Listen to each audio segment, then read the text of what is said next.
Hello, hello.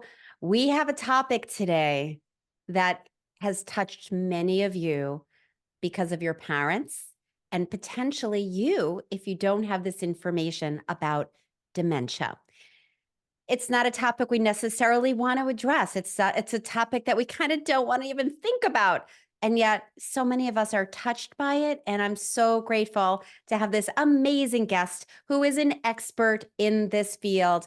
I have Mitchell Clionsky in the house. Hi, Mitchell. Hi, Junie Moon. Great to be here. It's really great to be here too, because as much as I know about dementia, I know I'm going to learn a lot from you today. And you typically work with your wife, Emily, who wasn't able to be here today. However, we're going to include her in your bio. So let me share about you and your wife's work. So Mitchell is a board certified neuropsychologist who specializes in evaluating and treating patients with cognitive impairment, dementia, ADHD, and traumatic brain injury. And Emily Clionsky completed residencies in internal medicine and in psychiatry and is a diplomat of the American Board of Psychiatry and Neurology. And together, this husband and wife team, they have combined 70 years of professional and clinical experience in medicine and neuropsychology and have treated 20,000 patients. Thank God for your work because it is sadly so prevalent and a big problem. And that's why I have you here, because this population that typically listens, we want to know what we can do to prevent it. We want to know what we can do right now and all that stuff. So I'd like to start, Mitchell, if it's okay with you, is just to ask you, what's the difference between dementia and Alzheimer's? Because I think people do get them confused, and I know there is a little bit of a connection. Can you give us a sense of what that difference is? Great question. In fact, it's the number one question that people ask. I talk about Alzheimer's disease as a brand of dementia. Same way you might have a Ford or a Chevy or a Toyota, they're all brands of automobiles. Alzheimer's disease is a type of or brand of dementia. And it's a bit different in terms of the underlying characteristics neurologically. It's made up of plaques and tangles in the brain as the primary things you find. Used to be just on autopsies, but now they have some tests that we could do while people are still alive. But even in people with no plaques or tangles can have other forms of dementia. And interestingly, people who have Alzheimer's disease sometimes don't have those plaques and tangles. So it's a really confusing. Yeah, it is very confusing. There's a lot of people who have what's called vascular dementia, which is caused by circulatory problems, changes in the internal parts of our brain rather than the surface areas of the brain that deal with the interconnectedness of different areas. So you have Alzheimer's disease, you have vascular dementia, you have dementias due to Parkinson's disease.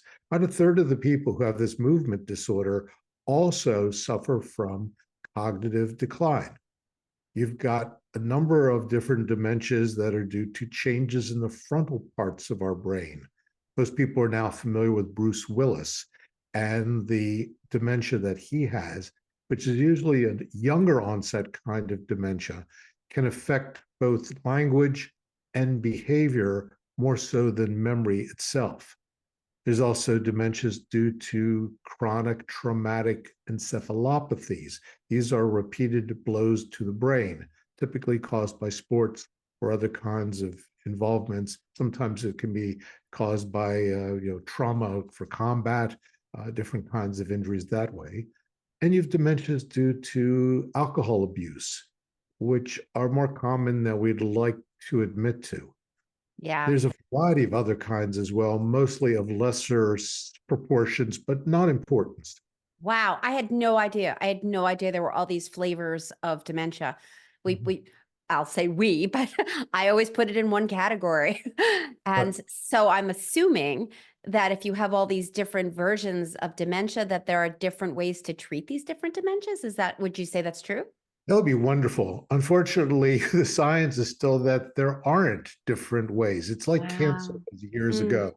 where everything was either radiation or chemotherapy. Ah, Now there's a lot more specificity, a lot more individualized, targeted kinds of treatments. But we mm, have, I mean, the basic treatment these days involves, first of all, identifying that this is due to a neurological disease as opposed to being due to depression, which looks like dementia in some people, a deficiency in thyroid stimulating hormone, for example, deficiency in some other vitamin that the person should have.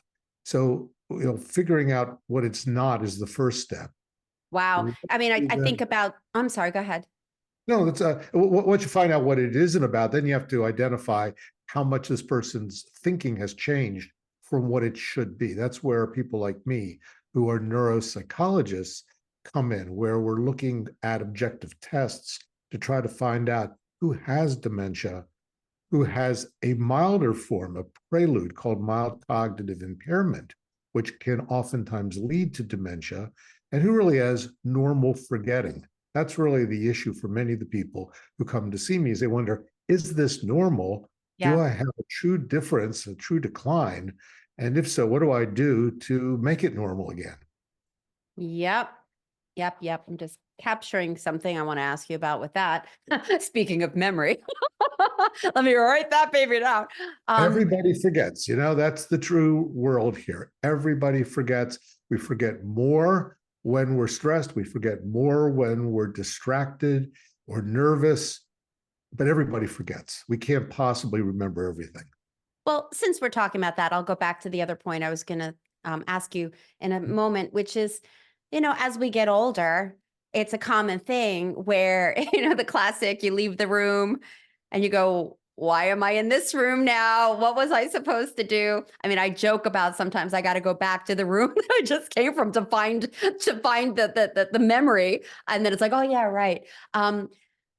Is that indicative of, like, can that be concerning? Like, at what point do we go, uh-oh, there's a problem? Because everyone that I know that's menopausal is like, yeah, I'm not as quick as I used to be, and I forget some things. Talk to us about, like, that spectrum of, yeah, that's normal, to you've got a problem. Well, you hit on something very interesting there, which is there is a difference in the brains of women who are menopausal or perimenopausal than they were when they had their previous level of estrogen. So there are some changes that can cause more forgetfulness, number one. But the what's normal, not normal, what's a senior moment versus a concerning sign question, Right. that's what we're all dealing with. And there isn't a clear demarcation in everyday life, which is Yeah. why I've been watching TV these days. And as you know, there's this big issue with the presidents both being aged. What's abnormal? Does this person have dementia? And I've concluded that everybody thinks they're a neuropsychologist. Lawyers think they're neuropsychologists. They just play one on TV. Yeah. We all do. Hey, guess what? I went to graduate school for 5 years, did 2 years of internship and residency. I've been doing this for 45 years. They don't have a clue about this because there aren't any standards for a presidential candidate. Yet they Wow. all have opinions about this. For everyday people, people like you and me, and people like that we know, the criteria are how different is someone's concentration, someone's memory, someone's problem solving skills in comparison to people of their age and education and occupational background. So it's like an individualized comparison. If you're a rocket scientist and you're no longer able to do complex algebra, that actually might be a sign for you. For Yeah. me, that's normal. So Yeah. it's all a comparison of what you used to be able to do and what you can now do. And Got taking it. into account the fact that for most people, not all, because there are this group of people called super agers that think like they're 55 when they're 85. But for most of us, we lose a couple miles per hour off our fastball. We lose a step off our speed in the race just because we've gotten older. Now, it doesn't mean we can't make good decisions. It doesn't mean we can't hold complex positions. It just means that we might need to rely on notes a little more. We may need to take a moment and think before we speak. Always a difficult thing to get people to do. Yeah, the world would be a You've much better place discovered. if we would just take a breath before Uh-huh. we take a breath and like actually tune in to what's happening before we go, "Bleh." That's right. And then later try to recoup it because we Yeah. didn't like how it came out. Yeah, it doesn't work out so well. Yeah, so what I'm hearing is there's a lot of detective work, and we are still at the very beginning of really understanding this quite complex challenge of dementia. We have gotten better at it over the years. So, one of the advantages of being older is that if you're doing it right, you get a lot of experience and you learn something new every day. So, my diagnostic skills now are better than they were 20 years ago, and certainly Yeah, better than they were 30 years ago. But there are no simple formulas. You need really a reason for testing people in brief ways, what doctors should be doing. Okay. That once you get to be in your mid 50s, maybe early 60s, you should be getting a brief cognitive test every several years to establish a baseline. wow, So that when that changes, if it changes, that someone's able to early on say, I don't like the way this is looking. Let's get you to somebody who's a neuropsychologist who could do a comprehensive job to make sure that you haven't slipped. Because if you have, now's the time when we can do the most to turn it around or slow it down. I don't great. want to see people coming in when they've already got dementia and their family's trying to figure out what do we do with them now Mm. because they can't function at all. It's like, where were you 4 years ago, 5 years ago? We had so many more choices back then. I love that there's a turnaround and some choice. We're going to get there in a moment. I want to go back to there can be this, it can be vascular, it can be surface. I mean, there's all these different things. I have a memory. Years ago, a family member was in the hospital, and they said severe dementia, some kind of episode. And it was medicine. It was like a combination of drugs. And she was in the hospital, I don't know, for a couple of weeks. They thought she would never be the same. And then they realized it was something with the medicines. Does that happen often? It happens more often than it should, but these days, I don't think it happens as much as it used to. All right, that's good. Um, what sometimes we see is the combination of what someone's prescribed, how reliably they're taking it, and what they're taking that's off label, that's non prescription. There are some Yeah. people we know who have whole medicine cabinets full of supplements that they've read about or seen on TV, which don't do anything good and can cause problems. We also see people who are given prescription medication who take them sort of willy-nilly. And because of that, they're not getting the benefits, so their doctor raises the dose because if this dose isn't working, maybe a higher dose will. And then they add a second or third medication because it's not working on what we're prescribing now. And pretty Yeah. soon, the person's got like 3 medications, then they start taking them, and then they have problems because they really didn't need 3, they just needed 1. Thank you. Thank you for that.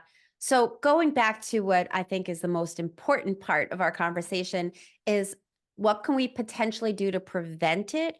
Or if it's happening, what are some of the things we can change or slow down, or how to slow it down? Can you share some of your tips? Because I know you have so much in your book. We'll definitely make sure we let people know about your book that's chock full of information. What can you share right now about nuts and bolts of what we can do right now to prevent?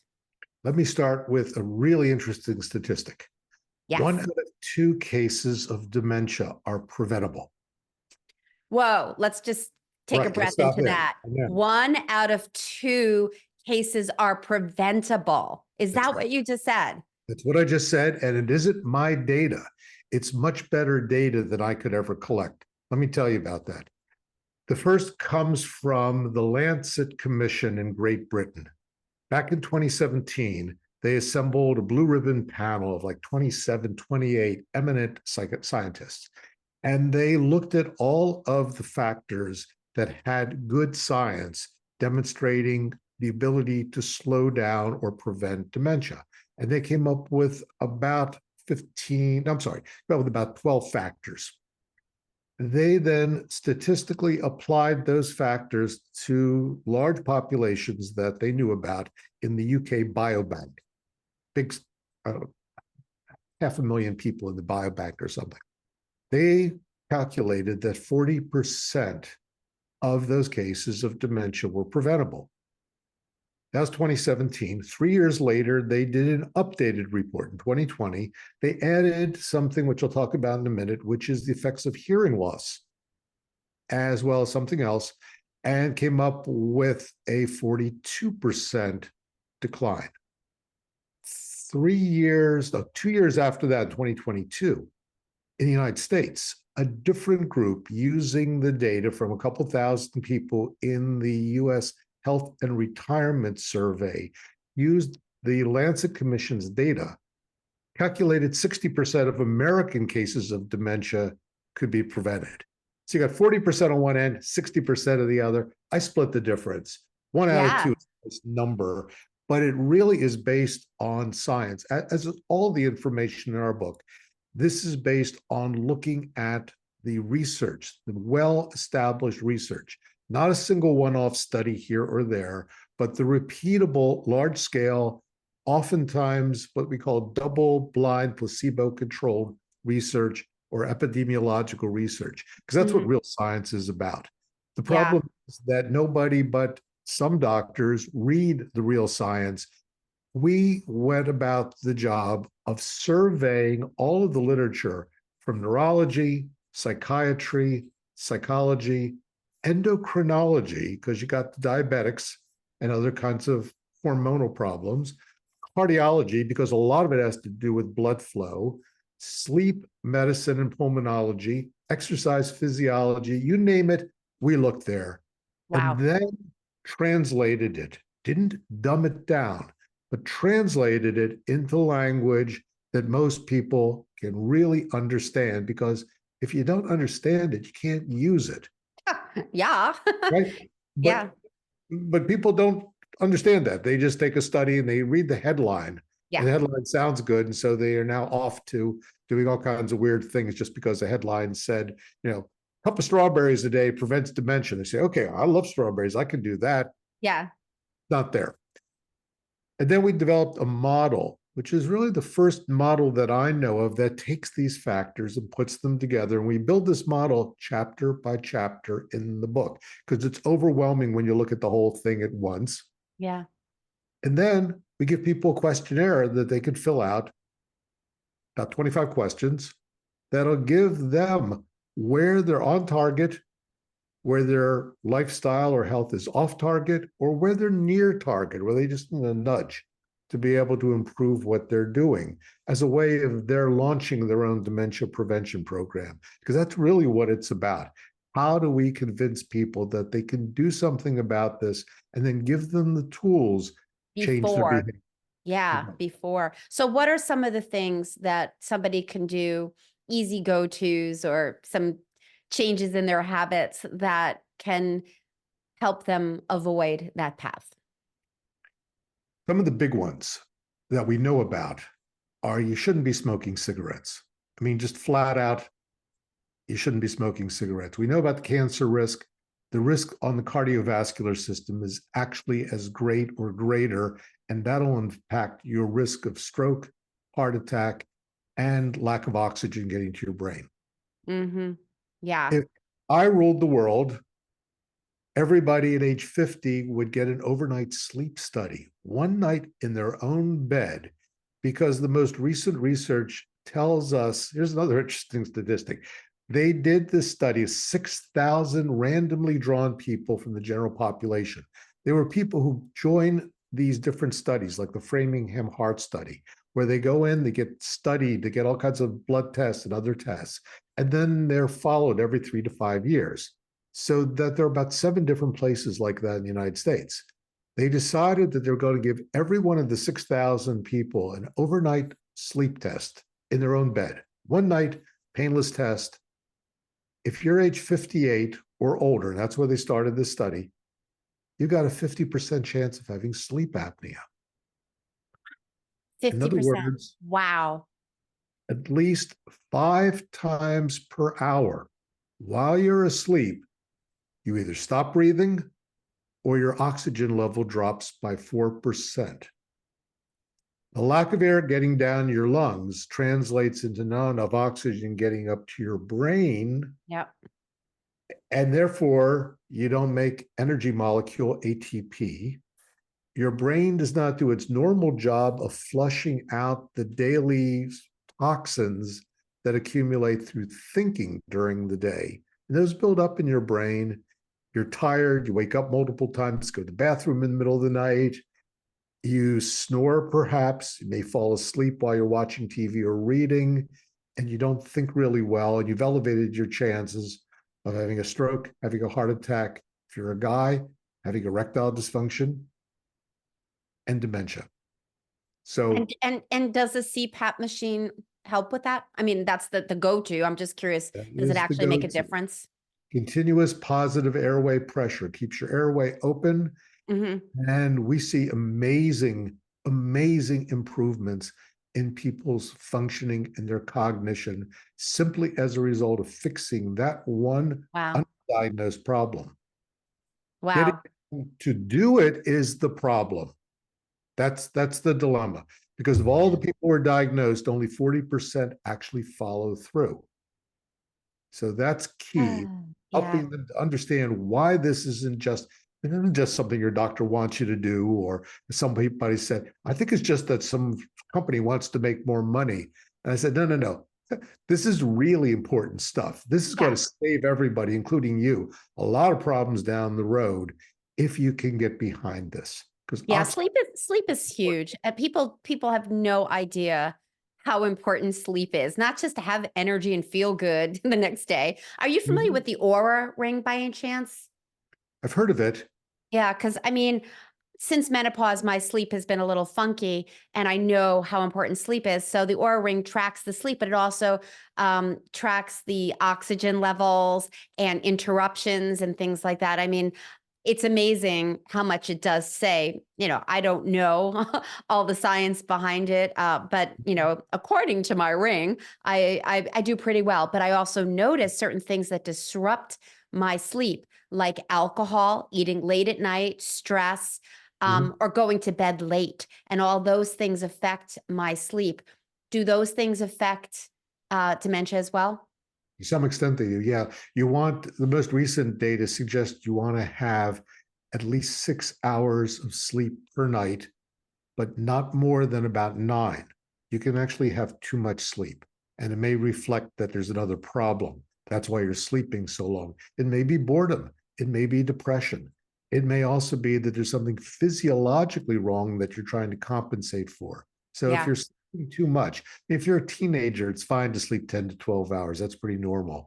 But if you're over the age of 50, you should not need that much sleep, nor should you need a 2-hour nap in the afternoon. You should be doing something to look into that. Yeah. Alcohol, big debate.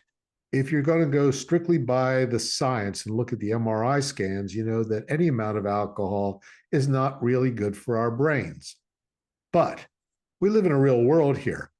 I believe that it's pretty safe for us to have a drink a day, as long as we're not having 3 or 4. And now a drink, by the way, is not necessarily how I pour it. It really should be used as shot glass or 4 ounces of wine, not the ones you get in the restaurants where they fill it halfway up. It's really about 9 ounces. Oof. It's really 4 ounces, or 12 ounces of a standard beer, not a craft brew, because those are oftentimes 9% to 10% alcohol rather than 4%. So you have to look at the volume, and you also have to look at the alcohol content. Yeah. Can you get away with having a little more now and then? Sure. Yeah. But on a regular basis, you really shouldn't be having 3 or 4 drinks a day. You should not be binge drinking. You really want to pay attention to this. So Yeah. alcohol is a factor there. The consistency of your sleep may also be a factor. People who have widely varying sleep patterns have a somewhat higher risk of developing cognitive problems as they get older. Thank you. So I know there's so many things in your book, and I encourage everybody to get your book. Um, so you've named a few things to be careful of, conscious of in reference to habits and self-care. Um, what if you start to notice the symptoms and you are diagnosed in that, that you have dementia or early onset dementia? What is there a way to shift it? Is there a way to reverse it? In some cases, yes. In a lot of cases, it's a matter of stopping the progression. It depends on when you catch it, number one. Mm, mhm. It depends on what you can fix that may be an underlying problem. So, getting a really good evaluation by a medical doctor and cognitive testing is the starting point, because that's when we identify, hey, you've got sleep apnea, we can fix this. Oh, you're taking those over the counter sleep medications. Those contain diphenhydramine, otherwise known as Benadryl. Even though you can buy without a prescription, it doesn't mean it's good for your brain. And if you're also taking a medicine to close up your bladder because you're complaining to your urologist that you're peeing too many times, you've now got a double dose of what we call an anticholinergic medication. So you don't even realize it because it's a little bit here and a little bit there. We have a link in our book to, and also on our website, to an anticholinergic burden calculator. It's a way of putting in the medicines that you take, and it'll tell you how bad they are for your brain. Because you may be inadvertently taking 3 or 4 medicines that are actually depleting a chemical in your brain that current memory medications are trying to increase or stop from getting lower. So you may Yeah. actually be working against that. Sometimes Wow. fixing that can be a big difference in people's health. Now, in New Jersey, do you have legal marijuana? That was my next question. Literally, I'm like, ask about the pot. Ask about the pot. Yeah. Okay. Yes, it is legal here. We don't have as good a dispensary as you guys have. Well, in Yeah. Massachusetts, they've gone whole hog in terms of marijuana dispensaries, Yeah. and it creates some problems. Here's one of the reasons why it creates problems. There's a lot of people my age who, back in the day when they were 20, were using marijuana. The marijuana then was 4% THC. Yeah. Marijuana today starts at 18% THC, goes up to as much as 30% or higher, and our brains are 50 years older. Let's do the math. I don't like the math. I ask people if they're using products that contain THC. Now, we're not talking about pure CBD, we're talking about things that contain the active Yeah. ingredient. Hmm. And they say, well, I use it for pain, I use it for sleep, I use it for recreation. I said, if you want to use it occasionally for recreation, it's probably not going to be a problem. But if you're using it every night to go to sleep, first of all, you have a sleep problem that needs to be looked at, but you also have a dependency now, and that can be clouding your thinking ability during the day. I'd like you to do an experiment. I'd like you to do, how they do dry Januaries? I'd like you to do a dry month of not using THC. And let's see what your thinking is like at that point. What you Mm. might find, and I found this with not more, not just a few patients, but more than that, is that their attention paying improves. They're not making as many daily errors. They're not forgetting as much. Why did I do this? Where did I Yeah. leave my cup of coffee? What's that person's name? All those things that are fairly much on the normal spectrum can be depressed if you've got a buildup of THC over time in your system. So it's not so benign. Probably will take another 10 years before the pendulum swings back and everyone says, whoops, maybe Yeah. we went too far. Thank you. Couple more questions. Yeah. Thank you so much. Um, Melatonin, that's affecting the brain. Some people take that to sleep. Any Yep. concerns there when it comes to dementia that you know of? Not really. The big concern for melatonin is you got to take it early enough so it works. Yeah. It takes about 3 hours. So a lot of people, they'll take it before they go to bed and say, I was lying awake for a couple hours. I wake up the next morning, I feel foggy. I said, this is a timing problem. Start earlier. Nice, nice, good information. And one more thing, years ago I heard that certain types of fish oils are good for preventing dementia. Anything in your uh studies see that? Yeah, you're talking about the DHA and EPA, which are two types of fish oils, which you can buy in capsules. The whole area of food, it's a sort of a pet peeve of mine. We're Americans. We like to eat our way into better health. So we're always looking for a cookbook, a different diet, something that we could fix. We're the dressing on the side people. Oh, give me the salad, but put the dressing on the side because I don't know if I want it that way. I always You're joke, so like, true. It's so true. you go to Paris, you try to order something on the side, they'll kick you out of the restaurant. It's like, no, the way we make it. Yeah. Everything is, can I change this for that? How about this instead? I'll put this on the side so we can make it ourselves. Why'd I go out to the restaurant? I don't know. I could have done this at home. The amount of difference that the mind diet, the Mediterranean diet, any of these diets differ from most people with a normal, healthy diet is minimal.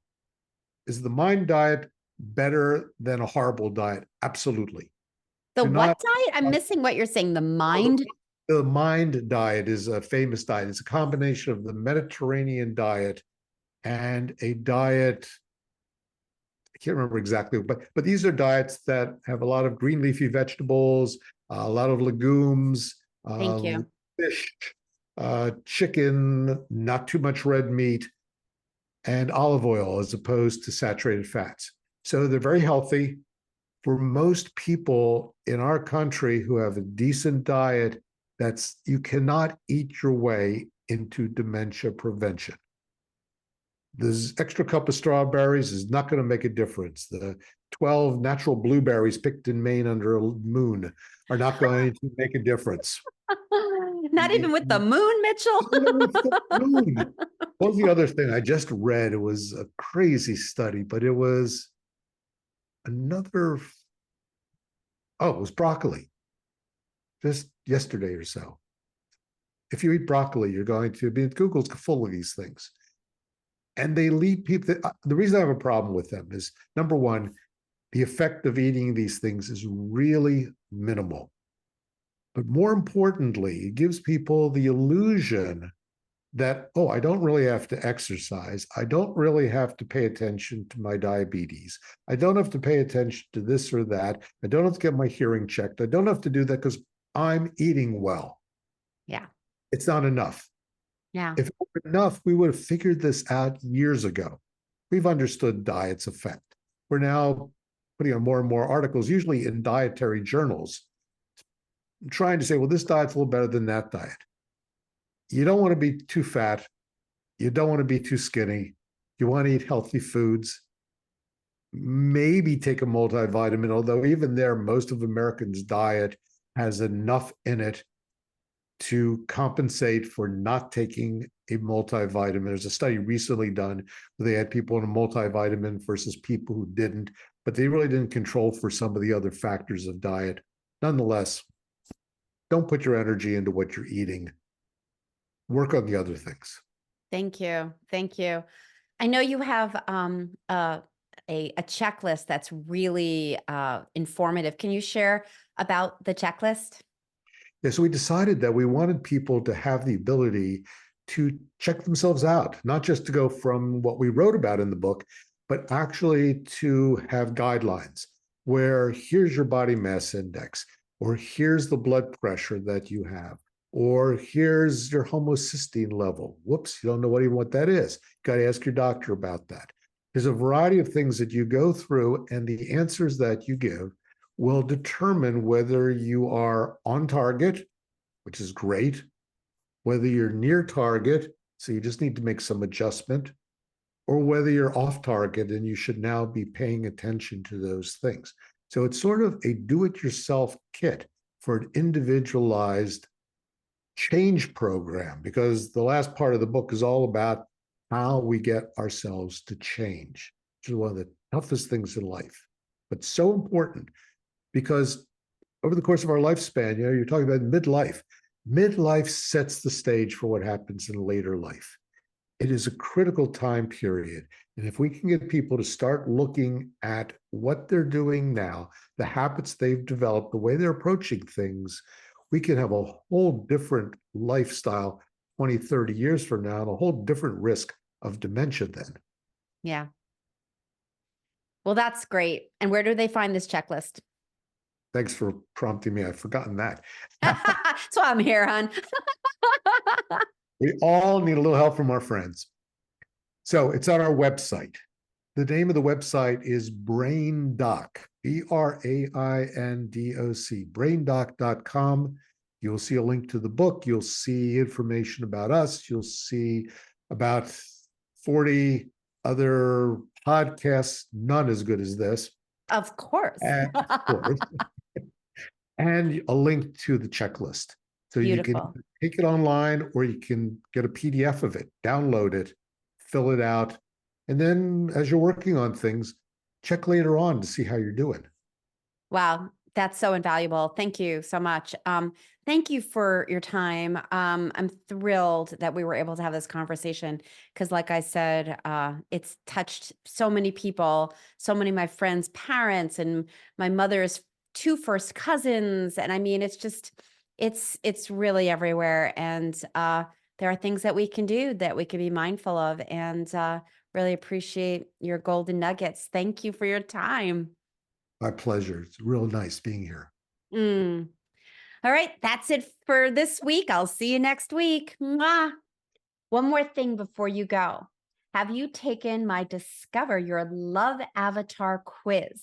It's a 2-minute quiz that can help you not only know your strengths, your superpower, because you have one, also identify some of your blind spots, some of the things that might be having you in your fear, having you behaving in ways that aren't in alignment with your highest self, the way you want to be when it comes to dating and relationships. And it'll also help you discover why maybe the stars haven't lined up for you yet. Bottom line is, you take this 2-minute quiz, you get a full report in your email with details on how to move forward in next level love, whether you want a partner or not. So you can go to midlifeloveoutloud.com/love quiz. The link is in the show notes as well. And if you haven't liked and subscribed to the station, I'm going to encourage you to do that too, so you don't miss any episodes. And I hope you got a ton out of today's. See you next week. Mwah.